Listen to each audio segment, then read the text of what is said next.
What a Catch, Part 70, a Miraculous Ladybug Fanfiction. If you have not heard the previous 69 parts of this story, you can find a link to them in the description box below. Make sure you give this video a thumbs up and comment down below in support of more fanfiction. She was late. Being late wasn't unusual for Marinette, but it's not something she prided herself on.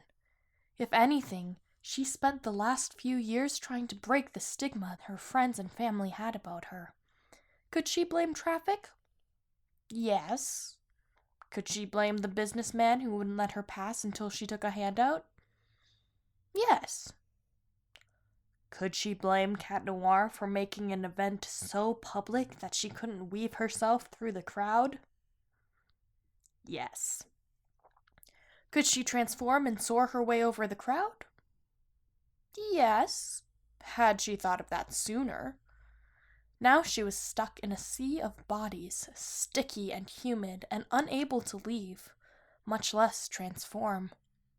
Even if this were the fight to end all fights, which it wasn't, because Marinette knew Hawkmoth would never give up, no matter what he promised, she still wouldn't expose herself to the community. The pit in Marinette's stomach consumed her as she wrestled past stranger after stranger. He shouldn't be alone in a fight. He was her partner, with or without a miraculous. She could lie to herself and say he needed her, but it wasn't true. Cat Noir, underneath the puns and flirtatious comments, was the smartest person she knew. She wouldn't be able to live with herself if something happened to him, so she needed to get to him. She needed to be by his side and use her good luck to protect him. Speaking of good luck, she needed some right now. What would Cat Noir do? She muttered to herself. Transform in public? Wait it out? Crowd surf? No. That's wrong. She didn't need to think like Cat Noir.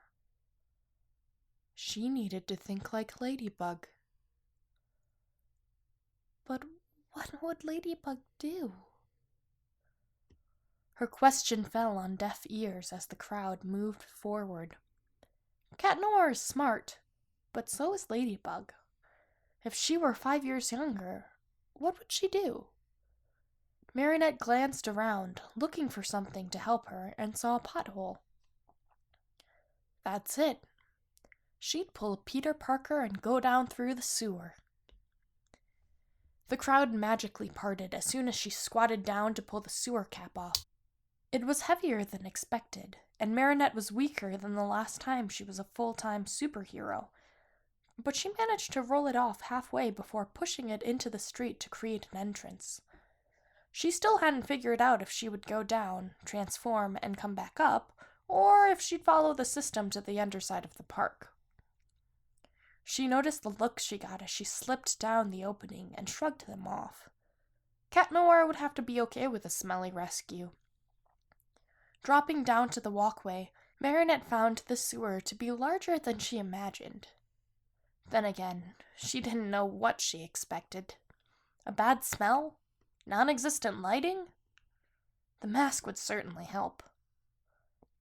Are you ready, Tiki? She asked. You betcha, Tiki squeaked. Spots on! It instantly became easier to see. Marinette still wasn't sure exactly what her suit was capable of, but she was grateful for its magic. Well, she said to herself, I'm certainly not walking through this. Ladybug pulled out her yo-yo, grateful for the beams that she could use to fly across the tunnel. So much for going back above ground. Flying through a sewage tunnel was easier than dealing with screaming fangirls who would, no doubt, slow her down. She didn't have the blueprints, but she figured if she went south, or what she assumed to be south, she'd be under the park in no time. In no time later, Ladybug was what one would call lost. Not I'm not sure where I am, or did I take a wrong turn? Lost. But I'm never getting out of here. Lost. She was stuck underground and smelled like, well, a sewer. Her chances of getting to Adrian before he got hurt were diminishing quickly. But how do you find your way out of the dark? Thank you so much for listening. Part 71 will be available shortly. In the meantime, you can check out these other fan fictions. I'll catch you next time.